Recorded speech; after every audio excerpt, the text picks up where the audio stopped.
Good afternoon, friends. I am Abhiraj Mishra from PRAHAR, NGO based out in Delhi. And with me are Mr. Dr. Jai Prakash, Director, Madras Digital Cinema Academy. And on the other side, I am Mr. V. Mageshwaran, South India Convener for PRAHAR. Today we organized this seminar, a panel discussion on decoding the invisible hands, strategies to safeguard national security and stability from illegal digital gaming platforms. I give you a little background behind this particular today's session, today's seminar, that we conducted a study in Delhi with the top-notch experts on security, cyber security, intelligence, police, and everything. And basis that study, we found that cyber attacks in India are increasing by leaps and bounds. According to the statistical projections of that study, by 2033, India is expected to have 1 trillion cyber attacks per annum, if not checked. If it goes like this, that India will have 1 trillion cyber attacks per annum by 2033. And by 2047, when India turns 100, the projections say that the cyber attacks number will rise up to 17 trillion. So cyber attack, I hope you understand, cyber attack is a big threat. Cyber attack is not a threat to individuals, but also to institutions. Through the cyber attacks, individuals can be weaponized against the state. What happened in Bangladesh and Sri Lanka indicates this and raises the doubts that there could be some unified, orchestrated effort to destabilize a country. So that's what we are worrying about. That's why cyber security in India becomes a very, very important issue. In order to understand this further, we found that cyber security threat means that the data gets leaked from somewhere. Data is leaking from somewhere. Data is going to the invisible hands. We are calling it invisible hand, the hand which cannot be seen. So somebody sitting abroad, somebody sitting offshore, somebody sitting anywhere whom you cannot see can have an access to your data. And this is happening through various digital platforms that we have today in the Play Store or in your mobile phone or wherever. Amongst all the Play Store, among all the digital platforms that we have today, the study shows that the illegal betting and gambling platforms are the most vulnerable, are the most have become the most biggest tool for data to get leaked from there. Most of the data is getting leaked from the illegal digital betting and gambling apps that we have, that our youth and we as adults are playing day and night. So in order to establish this, we found that Tamil Nadu government is coming out with a bill which is restricting the usage of these online gaming platforms, limiting their timeline on it, limiting their expenditure on it, and all that. That is why we conducted a survey here in Tamil Nadu, in 4 cities of Tamil Nadu, that is Chennai, Madurai, Trichy, and Coimbatore. So 4 cities we conducted a survey amongst 5,000 to 6,000 youths ranging from 18 years to 36 years, 40 years. And only those who use smartphones and play online games. We did this survey to understand the actual situation on the ground in Tamil Nadu, because Tamil Nadu is the first state that is trying to put some restrictions on the online gaming and all that. So we wanted to understand whether these restrictions, whether these limitations would help us in any way or will not help us anyway. To answer all these questions, we conducted a survey on ground in Tamil Nadu, as I told you, and also to validate the findings of our national survey that we conducted some time back, some 15 days ago in Delhi. We thought that we should go to Chennai and conduct a survey in Chennai. So we have conducted a survey in Chennai amongst all the people who play online games. So I am here now particularly to share the findings of that survey with you. அனைத்து பத்திரிகையாளர்களுக்கும் என்னுடைய அன்பான வணக்கம். நான் director Jayaprakash, Madras digital cinema அகாடமியும் பிரஹார்ங்கிற ஒரு NGO அமைப்பும் Maheswaran sir, நாங்கள் 3 பேரும் சேர்ந்து இந்த ஒரு தேசிய கருத்தரங்கை நடத்தியிருக்கோம். இந்த கருத்தரங்கை என்னென்னா டீகோடிங் ஆஃப் இன்விசிபிள் ஹேண்ட் அப்படின்னு அதுக்கு தலைப்பு கொடுத்து தேசிய கருத்தரங்கத்தை நிறைய அறிஞர்களை கூப்பிட்டு அந்த துறையைச் சேர்ந்த அறிஞர்களை கூப்பிட்டு நாங்கள் பேசியிருக்கோம். இது எதுக்காக இந்த அவசியம்? இந்த தேசிய கருத்தரங்கத்தோட நோக்கம் என்னென்னா, அதாவது இப்போ ஆன்லைன் பிளாட்ஃபார்மில் நிறைய புகார்கள் வருது, மோசடிகள் நடக்குது, சைபர் கிரைம்ஸ் ரொம்ப கூடி போயிருக்கு இந்தியாவில், தமிழ்நாட்டில். அதனால் இதை எப்படி ஒழுங்குபடுத்தலாம், என்ன மாதிரி சட்டங்கள் இருக்கணும், என்ன மாதிரி தடைகள் பண்ணணும், என்ன மாதிரி ஒழுங்குமுறை பண்ணணுங்கிறத பற்றி ஒரு அவேர்னஸ்க்காக ஒரு தேசிய கருத்தரங்கு நடத்தலான்னு முடிவு பண்ணோம். அதுக்கான கருத்தரங்கத்தை இன்றைக்கி நடத்தணும். நீங்கள்லாம் பார்த்துருப்பீங்க. அதற்கான எல்லா ரிப்போர்ட்ஸும் இதுவும் உங்களுக்கு கொடுக்குறோம். நாங்கள் அதுக்கு ஒரு சர்வே ஒன்று எடுத்தோம். தமிழ்நாட்டில் ஒரு 4 இடத்துல, சென்னை, மதுரை, திருச்சி, கோயம்புத்தூரில் எடுத்தோம். ஒரு 5000லேருந்து 6000 பேர்கிட்ட, இளைஞர்கள்ட்ட 18 வயசுக்கு மேலே இருக்கக்கூடிய இளைஞர்கள் ஆன்லைன் பயன்படுத்தக்கூடிய கேம்ஸை பயன்படுத்தக்கூடியவர்களை ஒரு ரிப்போர்ட் எடுக்கும் பொழுது அந்த ரிப்போர்ட்டில் என்ன மாதிரி ஸ்டாட்டிஸ்டிக்கல் ரிப்போர்ட்டுங்கிறத பற்றி தான் அவர் ஆங்கிலத்தில் உங்களுக்கு சொன்னார். அது செய்தியாக நாங்கள் உங்களுக்கு கொடுத்துட்றோம். அதில் நீங்கள் பார்த்துக்கலாம். ஒட்டுமொத்தமாக நாங்கள் ஒரு 5 ஃபைண்டிங்ஸ், அதாவது இதன் மூலமாக ஒரு 5 கருத்துக்களை நாங்கள் பத்திரிகையாளர்களுக்கு நம்ம சொல்லி அதன் மூலமாக மக்களுக்கும் அரசாங்கத்துக்கும் சொல்லணும்னு நினைக்கிறோம். அது என்னென்னா, ஒரு இப்படிப்பட்ட கேம் இருக்குது அப்படின்னா, இப்போ நம்ம ஃபோன் நீங்கள் பண்ணும்போது ஸ்பேமில் ஒரு ஃபோன் வந்துச்சுன்னா, யாராவது உங்களுக்கு தெரியாதவர்கள் பிஸ்னஸ் கால் அப்படி இப்படின்னு வந்துச்சுன்னா, அதெல்லாம் இப்போ கலரிங் பண்ணுறாங்க. கலரிங் பண்ணால் எப்படின்னா, பிஸ்னஸ்ன்னு அஃபிஷியலாக ஆதரிக்கப்பட்ட ஒரு பிஸ்னஸாக இருந்து அதிலேருந்து கால் வந்துச்சுன்னா பச்சை கலரில் இருக்கும். கம்ப்ளீட்டாக அன்ஆத்தரைஸ்டாக உங்களுடைய ஃபோனுக்குள்ளே யாராவது வரதா இருந்தால் சிவப்பு கலரில் இருக்கும். உங்களுடைய பர்சனல் ஃபோன் கரெக்டாக இருந்ததுனா தான் ஒயிட்டில் வரும். இதே மாதிரி ஆன்லைன் கேம்ஸில் இருக்கக்கூடிய தவறான இல்லீகல் பிளாட்ஃபார்ம்ஸை ஐடென்டிஃபை பண்ணக்கூடிய ஒரு மெத்தட் இருக்கணும் அப்படிங்கிறது ஒரு ஃபைண்டிங்ஸ் நாங்கள் சொல்ல வர்றோம் இந்த கருத்தரங்கத்தின் மூலமாக. அது எப்படின்னா, இல்லீகல் பிளாட்ஃபார்ம்ஸ் எதுன்னு சொல்லி நம்ம குழந்தைங்களுக்கு கற்றுக் கொடுக்குறதோ, அவங்க தேடி கண்டுபிடிக்கிறதோ, அவேர்னஸோடு இருக்கிறத காட்டிலும், ஒரு பிளாட்ஃபார்மில் போய் நீங்கள் விளையாட போனீங்க அப்படின்னாலே, அந்த பிளாட்ஃபார்ம் ஓப்பன் பண்ணிங்கன்னா, அந்த ஆப்பை ஓப்பன் பண்ணிங்கன்னா அதில் இருக்கிற கலரே சொல்லிடணும், இது இல்லீகல் பிளாட்ஃபார்மா லீகல் பிளாட்ஃபார்மான்னு அப்படிங்கிற ஒரு விஷயத்த சொல்ல வர்றோம். அதை கொண்டு வந்தால் நல்லாயிருக்கும். அதை சைபர் செக்யூரிட்டியில் இருக்கக்கூடிய அறிஞர்கள் அதற்கு வெளிப்படுத்தணும். அதே மாதிரி சைபர் செக்யூரிட்டிக்கு இப்போ இருக்கக்கூடிய போலீஸ் டிபார்ட்மெண்ட் செய்கிற செயல்கள் இருக்கு இல்லையா, இதை இன்னும் தீவிரப்படுத்துறதுக்கு என்ன பண்ணணும்னா, இப்போ சைபர் நான் திரைப்படத்துறையில் இருக்கிறதுனால, டைரக்டராக இருக்கிறதுனால, நம்ம பார்க்குற நீங்கள்லாம் பார்த்த படங்களில் கூட இருக்கும். படங்களில் பெரிய பெரிய நடிகர்கள், சூப்பர் ஸ்டார்கள் நடிப்பாங்க அதில். ஆனால் குறிப்பிட்டு இந்த சைபர் கிரைம் நடக்கக்கூடிய காட்சிகள் வரும்போது நீங்கள் பார்த்தீங்கன்னா, சம்மந்தமே யாருக்குமே தெரியாத ஒரு இளைஞன் வந்து அந்த விஷயத்தை கண்டுபிடிக்கிறதுக்காக பயன்படுத்துகிற மாதிரி நாங்கள் காட்சிகள் அமைப்போம். ஏன்னா எவ்வளோ பெரிய ஹீரோவாக இருந்தாலும் அவருக்கு டெக்னாலஜி தெரியாதுங்கிற மாதிரி நாங்கள் சொல்லிடுறோம் சினிமாவில். அப்படி இப்போ போலீஸ் துறையில் இங்கேருந்து வந்து பேசினாங்க, காவல்துறையை சேர்ந்த அதிகாரி பேசினார். அப்போ அவர் சொன்னார், நாங்கள் கூட தேர்ட் பார்ட்டியாக அதில் திறமையுள்ளவர்களை நாங்கள் ஹையர் பண்ணி தான் நடத்துகிறோம் அப்படின்னு சொல்கிறாரு. அப்படி இல்லாமல் சைபர் செக்யூரிட்டியை பற்றி தெரிந்த படித்தவர்கள், அறிஞர்களை வேலைக்கே வைத்து, எப்படி ரான்கிற ஒரு நிறுவனம் இருக்கிற மாதிரி சைபர் செக்யூரிட்டியை காப்பாற்றுறதுக்குரிய ஒரு நிறுவனமே இந்திய அளவிலையும் தமிழக அளவுலையும் ஒரு டிபார்ட்மெண்ட் செயல்படணும் அப்படிங்கிற இன்னொரு கோரிக்கையும் வைக்கிறோம். அதனால் இளைஞர்களுடைய பாதுகாப்பை கருதியும், இந்த இந்திய நாட்டின் பாதுகாப்பை கருதியும் இப்படிப்பட்ட வழிமுறைகள்லாம் செஞ்சால் நல்லது. இந்தியா வளரும் நாடுங்கிறதுனால இந்த சிக்கல்கள் இது இருக்குது.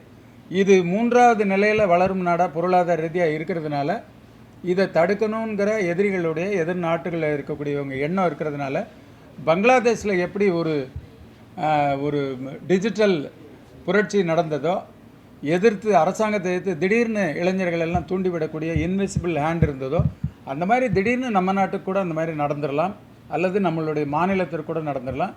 அதனால் ஜாக்கிரதையாக இருக்கணும். இப்போ புதுசாக இப்படி போலீஸ் அரெஸ்ட் பண்ணுறதை நம்ம கேள்விப்பட்டிருக்கோம், சிபிஐ அரெஸ்ட் கேள்விப்பட்டிருக்கோம். டிஜிட்டல் அரெஸ்ட் அப்படிங்கிறது ஒன்று இந்தியாவில் நடந்தது, அதிர்ச்சிகரமாக இருந்தது. மிகப்பெரிய ஒரு மனிதரையே பல கோடி ரூபா மோசடி பண்ணியிருக்காங்க டிஜிட்டல் அரெஸ்ட்டில். அதாவது ஆஃபீஸர் மாதிரி வந்து ஃபோனை ஆன் பண்ணி கான்ஃபரன்ஸ் கால் போட்டு, அந்த கான்ஃபரன்ஸ் காலில் எதிரில் வந்து போலீஸ் டிபார்ட்மெண்ட்டை சேர்ந்த கமிஷனர் அப்படிலாம் இருக்கிற மாதிரி சொல்லி, கோர்ட்டு தான் உங்களை அரெஸ்ட் பண்ணியிருக்கு, நீங்கள் இவ்வளோ ஃபைன் கட்டினா தான் இந்தந்த தவறுகளில் இருந்து நீங்கள் போவீங்க அப்படிங்கிற மாதிரி சொல்லி நடக்கக்கூடிய ஒரு விஷயம் நடந்தது. அந்த மாதிரி எல்லாம் நடக்காமல் இருக்கணும்னா நமக்கு அவேர்னஸ் வேணும். அதுக்காக இந்த தேசிய கருத்தரங்கம் நடத்தி சர்வே நடத்தி 5 விதமான எங்களுடைய ஃபைண்டிங்ஸை நாங்கள் அரசாங்கத்துக்கும் மக்களுக்கும் பத்திரிகைகளுக்கும் தெரிவிக்க விரும்புகிறோம். இப்போ நம்மளுடைய அரசாங்கம் தமிழ்நாடு அரசு வந்து முதல் முறையாக இந்திய அரசுலேயே ஒரு பில்லு கொண்டு வர்றாங்க. டிஜிட்டல் பிளாட்ஃபார்ம்ஸில் இல்லீகல் பிளாட்ஃபார்ம்ஸை தடை பண்ணுறதுக்கு ஒரு பில்லு வருது. அந்த பில்லு எப்படி இருக்கணும் அப்படிங்கிறதுக்கான ஒரு வழிகாட்டுதலாக நாங்கள் எங்களுடைய ஃபைண்டிங்ஸை சொல்கிறோம். அதில் என்னென்னா ஒரேடியாக இல்லீகல் சைட்ஸு அப்படின்னு சொல்லி வெப்சைட்டு அப்படின்னு சொல்லி நீங்கள் தடை பண்ணுறது மட்டுமே இந்த பிரச்சனைக்கு தீர்வாகாது. தடை பண்ணுறதை காட்டிலும் ரெகுலேட் பண்ணுங்கள், கலரிங் கொடுங்க, ஒயிட் லிஸ்ட் பண்ணுங்கள், நல்லதை ஒயிட்டுன்னு சொல்லுங்கள், மற்றதெல்லாம் அதர் கலர்ஸில் வந்து ஆட்டோமேட்டிக்காக மக்கள் புரிஞ்சுக்கிடுவாங்க. அப்படிங்கிற இந்த 5 விஷயங்களை நாங்கள் வழிகாட்டுதல்களை அரசாங்கத்துக்கும் மக்களுக்கும் பத்திரிகைக்கு சொல்கிறோம். இதுதான் இந்த தேசிய கருத்தரங்கத்தோட முக்கியம். இதில் சினிமா ரொம்ப முக்கிய பங்கு வகிக்கும். ஏன்னா இதில் இருக்கக்கூடிய செலிப்ரிட்டிகள் இந்த மாதிரி நிகழ்ச்சிகளை கலந்துக்கிற போது சைபர் செக்யூரிட்டிக்கு தவறாக இருக்கக்கூடிய ஒரு விளம்பரங்களில் நடிக்காமல் இருக்கணும் அப்படின்னா அவங்களுக்கு இந்த நாலேஜ் இருக்கணும். அதனால் இது தொடர்பான விளம்பரங்களில் ரம்மி விளையாட்டாக இருக்கட்டும், இல்லது பணம் வைத்து விளையாடக்கூடிய எந்த இதாக இருந்தாலும் திரைப்படத்துறையை சேர்ந்தவர்கள் முன்கூட்டியே அதனுடைய அறிஞர்கள்ட்ட கேட்டுட்டு அதில் ஈடுபடணும், அது தொடர்பாக பேசணும் அப்படிங்கிற கோரிக்கையும் சினிமா துறையின் சார்பால் அதை தெரிவிச்சுக்கிறோம். இதுதான் எங்களுடைய கண்டுபிடிப்பு. உங்களுடைய டவுட்ஸு கேள்விகள் ஏதாவது இருந்தாலும் நீங்கள் கேட்கலாம். Thank you very much. இயக்குனராக இருக்கனால வாய்ப்பு இருக்குது. ஆக்சுவலாக இது வந்து ஒரு ரொம்ப டெக்னிக்கலாக சொல்ல வேண்டிய படம். அயல் நாடுகள்லாம் இந்த மாதிரி படங்கள் நிறையா வந்திருக்கு. தமிழில் கூட நம்ம விஷால் நடித்து சில படங்கள்லாம் வந்து இந்த சைபர் கிரைம்ஸை பற்றியே வந்துச்சு. இப்போ கூட வந்திருக்க லக்கி பாஸ்கர்னு ஒரு படம் வந்திருக்கு. அந்த படம் பார்த்திங்கன்னா 92ல் நடந்த தகவல். ஹர்ஷத் மேத்தா இருக்கும் பொழுது அவருக்கு துணையாக இருந்தக்கூடிய வங்கி அதிகாரிகளை பற்றிய கதையாக இருக்குது. ஆனால் சினிமா வணிகமயமாக இருக்கிறதுனால அந்த வங்கி அதிகாரி தவறுகளை செய்து எப்படி தப்பிச்சிட்டாருங்கிறத படமாக சொல்லியிருக்காங்க. அதை அறிவுரையாக நம்ம எடுத்துக்கிடக்கூடாது. வணிகத்துக்கு ஓகே அந்த திரைப்படம், ஆனால் நம்ம வந்து நல்ல கருத்துக்களை சொல்லக்கூடிய திரைப்படமாக இருக்கணும். இந்த தொழில்நுட்பங்களில் இப்போ தேசிய கருத்தரங்கம் நடத்துகிற விஷயங்கள் வந்து ஓரலாக பண்ணக்கூடிய விழிப்புணர்வு முயற்சி திரைப்படங்கள் வாயிலாகவும் அதை பண்ணணும். நானும் பண்ணலாம், என்னை போல் நிறைய திரைப்பட கலைஞர்களும் இந்த மாதிரி நல்ல படங்களை எடுக்கலாம் அப்படிங்கிறது என்னுடைய.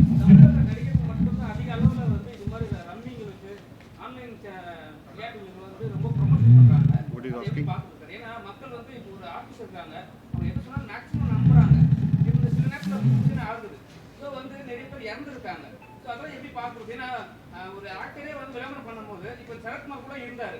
அப்புறம் வந்து அவரே வந்து பைக்கெட் பண்ணிட்டு நாங்கள் கேள்வி கேட்கும்போது அவர் என்ன பண்ணிட்டாரு, வேணாம்னு சொல்லிட்டாரு. அதுக்கப்புறமா வந்து நம்ம ஆரன் ரவி இருக்காங்களே அவர்கிட்ட போய் ப்ரொபோஸ் பண்ணாங்க. அதுக்கப்புறம் வந்து திருப்பி மறுபடியும் வந்து ரம்மியே சொல்றேன், சில ரம்மிகள் இருக்காங்க, அவங்களே வந்து அப்ரூவ் பண்ணிட்டாங்க. ஸோ இது எப்படி பார்க்குது? ஏன்னா மக்களுக்கு மேலே வந்து அரசாங்கத்துக்கும் மதிப்பு இல்லை, ஆக்டருக்கும் ஒரு கருணை இல்லை. என்னன்னா நம்ம இறந்து தான் போகும். இது வந்து நீங்க வந்து சொல்றீங்க, ரிசர்ச் சொல்றீங்க, கலர் வழியா சொல்றீங்க, யார் ஏற்றுப்பாங்க? இல்லை, இப்போ நம்ம அந்த ஒயிட் லிஸ்ட்டுன்னு ஒன்று பண்ணிட்டீங்களா, இது வந்து லீகல் அப்படிங்கிறத நம்ம மக்களுக்கு தெரிவிக்கிறது மட்டும் நம்மளுடைய கடமை. ஏன்னா அது இல்லாததன் உள்ளே போய் தவறானவர்கள் போய் மாட்டிக்கிறதுன்னா விரும்பி தவறுகளுக்கு போகிறவங்கள நம்ம தடை செய்யவே முடியாது. இப்போ குடியில் கூட அப்படித்தானே சொல்கிறோம். மது அருந்தவர்கள் கூட நான் விரும்பி போகிறேன், ஏன்னா என்கிட்ட எதுக்கு அறிவுரைன்னு சொல்கிறவங்களுக்கு இல்லை. விழிப்புணர்வை நம்ம கொடுத்துட்டோம்னா எல்லாரும் பண்ணுவாங்க. தமிழ் நடிகர்களுக்கு அதுதான் நான் சொல்கிறேன். தமிழ் நடிகர்கள் பணத்துக்காக நினச்சிட்டு திடீர்னு நீங்கள் ஒரு விளம்பரத்தில் நடிக்கிறோம், பணம் கொடுக்குறாங்க அப்படிங்கிற மாதிரி நடிக்காமல் அதில் மக்களுக்கு நன்மை இருக்கிறதாங்கிறத பாருங்கள். இப்போ தளபதி விஜய் அவங்க கூட கோக் விளம்பரத்தில் தொடக்கத்தில் நடித்தாங்க. அதுக்கப்புறம் அது மக்கள் விரோதமான ஒரு நிறுவனம் அப்படிங்கிற மாதிரி புரிஞ்சுக்கிட்டு அவர் நடிக்கிறத நிறுத்தினார். அதுக்கப்புறம் கான்ட்ராக்ட் அவர் இது பண்ணல. அது மாதிரி ஷாருக் கான் சில இதில் நடிச்சுட்டு மாறிக்கிட்டார். அது மாதிரி பெரிய நட்சத்திரங்கள் இந்தி படங்களில் பாலிவுட்டில் இருக்கிறவங்களோட மாறிக்கிட்டாங்க. அது மாதிரி தமிழில் இருக்கிறவங்களும் சில நேரம் தெரியாமல் போய் அதை பண்ணிடுறாங்க. அதை தெரிஞ்சுக்கிட்டு பண்ணணும். இப்போ நம்ம இந்த மாதிரி ஒரு கூட்டம் நடத்தி நம்ம பத்திரிக்கையாளர் சந்திப்பில் சொல்கிறது மூலமாக என்ன தெரியும், யாராவது வந்து அவங்கள அப்ரோச் பண்ணி கேட்குறாங்கன்னு வச்சுங்களேன், ஒரு நடிகையோ, அப்போ அவங்க நினைப்பாங்க, ஓ இது சரியாக தவறான்னு செக் பண்ணிட்டு தான் நம்ம இதில் நடிக்கணுங்கிற முடிவுக்கு அவங்க வர வாய்ப்பு இருக்குது. ப்ரொமோஷன்ஸ்ல இப்போ வந்து அல்லு அர்ஜுன் இருக்காருல்ல, ஆமா. புஷ்பா 2 வந்து ப்ரொமோஷனே வந்து தம்ஸ் அப் வச்சு பண்றாரு. ஸோ அந்த கூல் ட்ரிங்க்ஸே வந்து தடை செய்ய வேண்டிய ஒரு விஷயம். சரிங்களா? அப்போ வந்து அவ்வளோ பெரிய உச்சபட்ச நடிகரே வந்து சில விஷயத்த பண்ணும்போது மக்கள் கண்டிப்பா ஏன்னு குடிக்க போடுறாங்க. இப்போ நீங்க வந்து கூல் ட்ரிங்க்ஸ் கொடுத்தாலும் நான் கேட்குறாரு. ஆமாம். இல்லை இப்போ வந்துன்னா இந்த குளிர்பானங்களில் அதில் வந்து அதனுடைய உணவு முறையில் வந்து பிழைகள் இருக்குது, அதாவது தவறுகள் இருக்குது, அதுக்கு அது ஹெல்த்துக்கு அசாடாக இருக்க போகுது அப்படிங்கிறது தெரியக்கூடிய அறிவிக்கப்பட்ட இதில் கண்டிப்பாக நடிக்கக்கூடாது நடிகர்கள். ஆனால் அதையும் மீறி அவங்க சயின்டிஃபிக்காக சில கண்டுபிடிப்புகளை அவங்களுக்கு சொல்லுவாங்க நடிகர்களுக்கு. இதில் அவ்வளோ இல்லைங்க, நீங்கள் நினைக்கிற அளவுக்கு மக்களுக்கு கெடுதலான விஷயங்கள் இல்லைங்கிற மாதிரி அவங்க சர்டிஃபிகேட் எல்லாம் ப்ரொடியூஸ் பண்ணி அதில் கன்வின்ஸ் ஆன பிறகு தான் சில நடிகர்கள் நடிப்பாங்க. ஆனால் முடிந்த அளவிற்கு இது கொஞ்சம் தான் இருக்குது, ரொம்ப தான் இருக்குது அப்படின்லாம் கண்டுபிடிக்காமல் நடிகர்கள் இதை அவாய்ட் பண்ணுறது நல்லதுங்கிறது என்னுடைய கருத்து.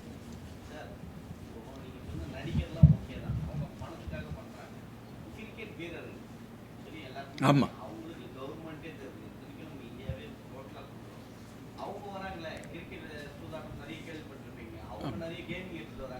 ஆமாம். ஆமாம். இல்லை இல்லை, இதை ஸ்டாப் பண்ணணுங்கிறதுக்கான விழிப்புணர்வை மட்டும்தான் என்ஜிஓ நிறுவனங்களோ என்னை மாதிரி தனியார்களோ பண்ண முடியும்.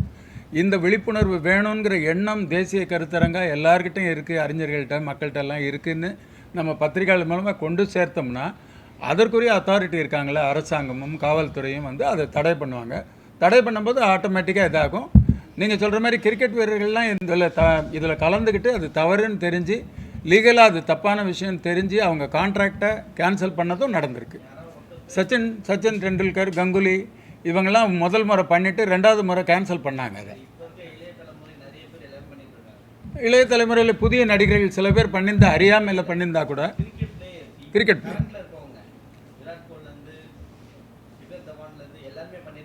அதான் இதை வந்து நம்ம கோரிக்கை இல்லை. Cricket players R involving in the advertisements of these illegal platforms. See, so far these stars are concerned, they Amitabh Bachchan is selling soaps. He is selling Navratan Tel. So Virat Kohli is an actor. He is capitalizing on his value. He is a paid person. You pay money, he will do the advertisement for you. இல்லை, அது பண்ணக்கூடாது. What is telling is we should avoid. இல்லை, நம்ம வேண்டாங்கிற அந்த கோரிக்கையை அவங்களுக்கு வைக்கலாம். இந்த கருத்தரங்கத்து மூலம் நம்ம சொல்கிறது இதிலெல்லாம் நீங்கள் நடிக்காதீங்க, மக்கள் விரோதமான இன்டர்நெட்டு அல்லது கேமு, பெட்டிங்கு இதுக்கெல்லாம் நீங்கள் விளம்பரம் பண்ணாதீங்க. நீங்கள் நம்பிக்கையை கொடுத்து நீங்கள் அத்தாட்சி பண்ணிங்கன்னா மக்கள் ஏமாந்து போகிறதுக்கு வாய்ப்பு இருக்குது. அதனால் அதில் பண்ணாதீங்கிறது தான் நம்மளுடைய கோரிக்கை.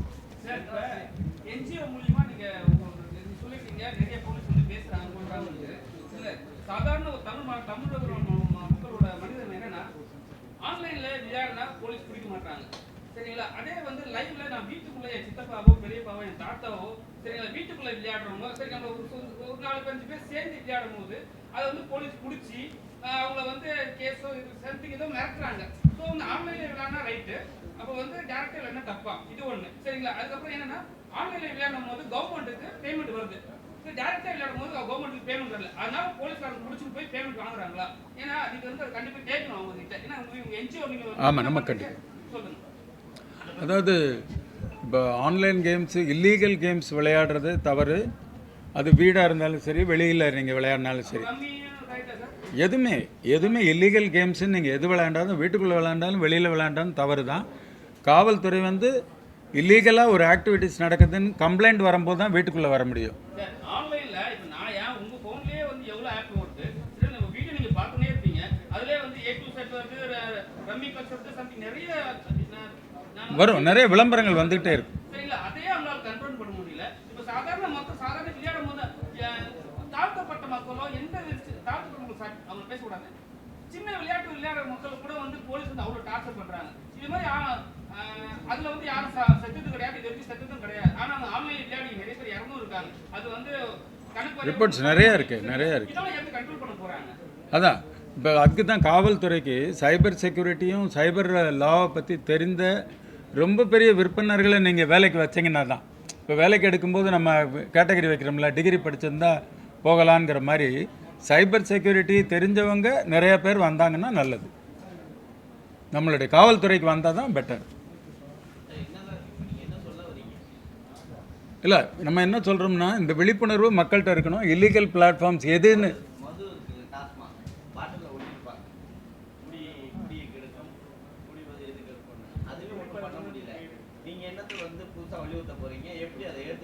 இல்லை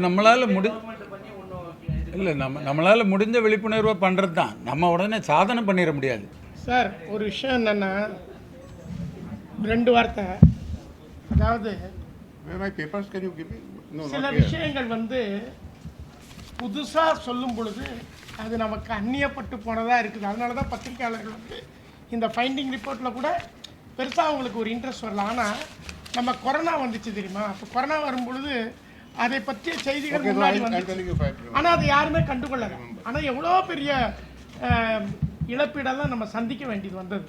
அந்த மாதிரி தான் இந்த மாதிரியான ஒரு த்ரெட் இருக்குது. நேஷ்னல் செக்யூரிட்டிக்கு ஒரு பேராபத்து இருக்குது, நம்ம மக்களுக்கு ஒரு பேராபத்து இருக்குது. ஒரே நிமிஷம் முடிச்சிடுறேன்,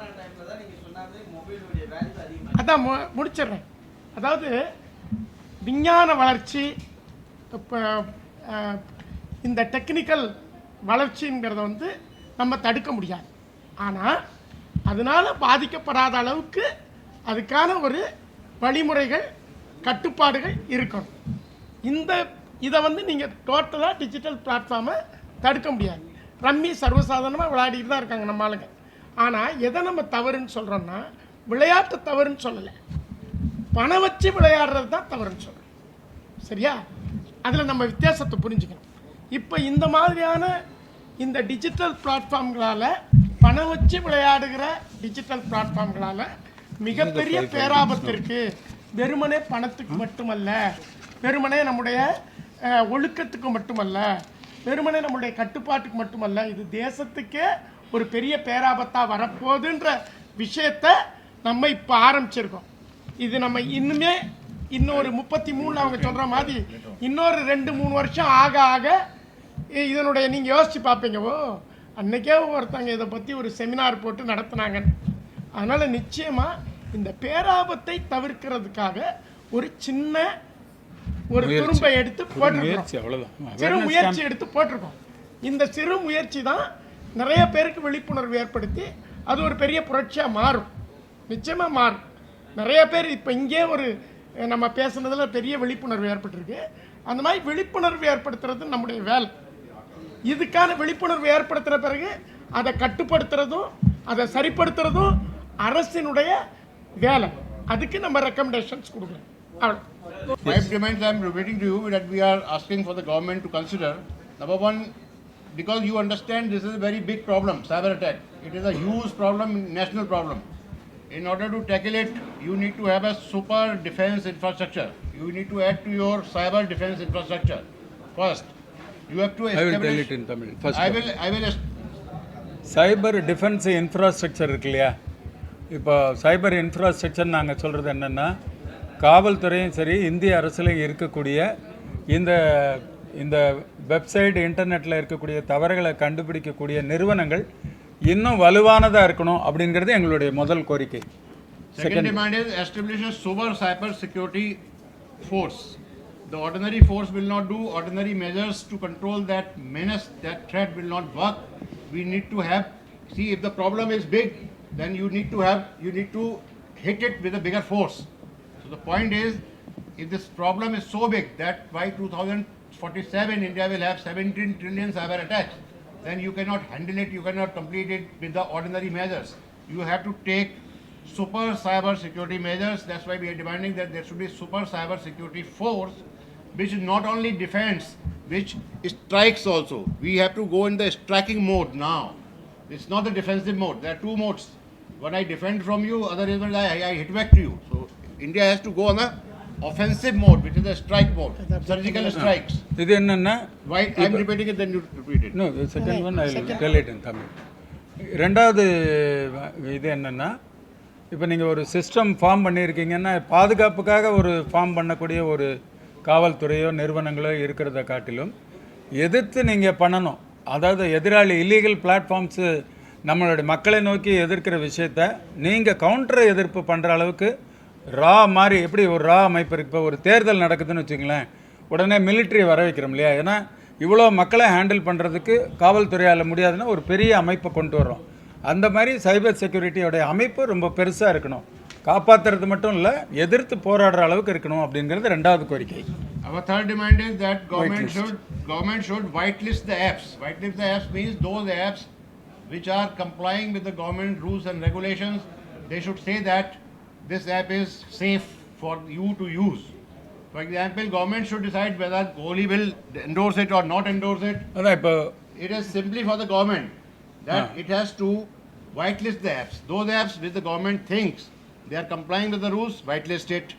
Rest, leave it, because blocking the apps is not a லீகலாக solution. அந்த பிளாட்ஃபார்ம் வந்து மக்களுக்கு எந்த பிரச்சனையும் இல்லை அப்படின்னு முடிவு செஞ்சு நீங்களே ஒரு ஆராய்ச்சி பண்ணி, அரசாங்கம் ஆராய்ச்சி பண்ணி அந்த ஆராய்ச்சியின் வெளியீடாக லீகல் பிளாட்ஃபார்ம்ஸுக்கு ஒயிட் கலர் கொடுத்துட்டா ஆட்டோமேட்டிக்காக மக்கள் வந்து ஒயிட்டில் இருந்ததுன்னா அது ஆத்தரைஸ்டு நல்ல பிளாட்ஃபார்ம் அப்படின்னு தைரியமாக போக ஆரம்பிப்பாங்க. அப்படி பண்ணணும்னு நம்மளுடைய ஒரு கோரிக்கை. மூணாவது கோரிக்கை. நாலாவது கோரிக்கை. Our fourth demand is that government should proactively provide mechanism for the citizens to distinguish between legal and illegal gaming apps. It is a demand from the people who we surveyed in Tamil Nadu that it is the duty of the government that they help them in identifying what is legal, what is illegal. So that is actually demand number 3 is also the same, but it is the fourth demand. If the government whitelists the apps, then obviously the illegal ones will come out. நாலாவது கோரிக்கை நாங்கள் சொல்லியிருக்கிறது என்னென்னா, survey எடுக்கும்போது பொதுமக்கள் இப்போ நீங்கள் கேட்ட மாதிரி சர்வே எடுக்கும்போது பொதுமக்கள் எங்ககிட்ட கேட்குறாங்கன்னா, ஏங்க நான் நல்லது கேட்டதெல்லாம் பார்த்து தேடிக்கிட்டு இருக்க முடியாது, ஃபோனில் வர்றதை வச்சு நான் விளையாண்டுக்கிட்டு இருக்கேன், எங்கள் வேலையா அது, நாங்கள் அதை பண்ண முடியாது. முன்கூட்டியே அதை தடை பண்ணுறது. இப்போ சொல்கிறீங்களே, இல்லைன்னு தடை பண்ணிவிட்டு அவன் கஷ்டப்பட போகிறான். வர்றவன் நல்லது மட்டும் வந்துச்சுன்னா நீங்கள் இதை சாப்பிடாதீங்கன்னு நீங்களே சொல்லி நீங்களே கடை திறக்கிற மாதிரி இதுலேயும் பண்ணாதீங்க. டிஜிட்டல் பிளாட்ஃபார்ம்ஸ்லேயும் முன்னாடியே ரெஸ்ட்ரிக்ட் பண்ணுங்கள், நல்லதை மட்டும் விடுங்க. நீங்கள் அதுக்கு அந்த ஆப்பை கண்ட்ரோல் பண்ணுற வேலையை பண்ணிடுங்கன்னு மக்கள் சர்வேயில் ஒரு கோரிக்கை வச்சுருக்காங்க. அதையும் சொல்ல போகிறோம். Our last fifth demand is what we found in the survey, that putting restrictions, putting limitations have been proved counterproductive in many other countries, so they will not work in India also.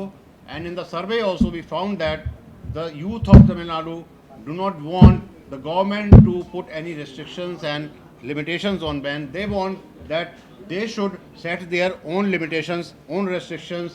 This is what the youth of Tamil Nadu wants. This is what we found in the survey. Because if you put the restrictions on them, there is a risk that they will migrate, they will switch over to other illegal foreign, in the hands of foreign players, foreign digital platforms, which can be far more disastrous and far more injurious from the point of view of national security and integrity. So our demand is that government should only whitelist those people who have certain rules and regulations, and they themselves ask the users to set their own limits and everything. இப்போ இந்த சர்வேயில் இருக்கிறது தான் அஞ்சாவது கோரிக்கையும். Survey எடுக்கும்போது எல்லோரும் என்ன சொல்கிறாங்கன்னா, சார் இது இவ்வளோ நேரம் தான் நீ விளையாடணும், இது தான் பண்ணணும் அப்படிங்கிற மாதிரி கண்டிஷன்ஸை எப்படி குடிக்கிறதுக்கு வச்சுருக்கீங்களோ மற்ற விஷயங்களுக்கெல்லாம் பண்ணுறேன். அதே மாதிரி டிஜிட்டல் பிளாட்ஃபார்மில் நீங்கள் பண்ணிங்கன்னா எதிர்வினை தான் வருமே ஒழிய நாங்கள் நீங்கள் சொல்கிறதுக்காக பேசாமல் இருந்துட மாட்டோம். வேறு பிளாட்ஃபார்ம் போவோம், ஃபாரின் பிளாட்ஃபார்மில் விளையாடுவோம். அதனால் இளைஞர்களை வெறும் தடை பண்ணுறது இல்லாமல் நல்லது கெட்டதை நீங்கள் சொல்கிறத நீங்கள் பண்ணிட்டு போங்க. எங்கள் மேலே திணிக்காதீங்க. 2 மணி நேரம் தான் விளையாடணும். இப்போ பட்டாசு வெடிக்கிறதுக்கு சொல்கிறோம் இல்லையா, அந்த மாதிரி சட்டம்லாம் இதுலேயும் போட்டாதீங்க. எங்களுக்கு தெரியும் நல்லது கெட்டது. நீங்கள் கவர்மெண்ட்டாக என்ன மக்களுக்கு பொதுமக்களுக்கு பண்ணணும்னு நினைக்கிறீங்களோ அதை லிஸ்ட் அவுட் பண்ணி ஒயிட் லிஸ்ட் பண்ணி கொடுத்துருங்க. மற்றபடி நீ இவ்வளோ நேரம் தான் விளையாடணுங்கிற கண்டிஷன் வேண்டான்னு இப்போ நீங்கள் சொன்னீங்க இல்லையா, அந்த மாதிரி ஒரு கோரிக்கையை அவங்க வச்சுருக்காங்க சர்வேயில். அதையும் அரசுக்கு தெரிவிக்க போகிறோம். இதுதான் 5. இது கம்ப்ளீட்.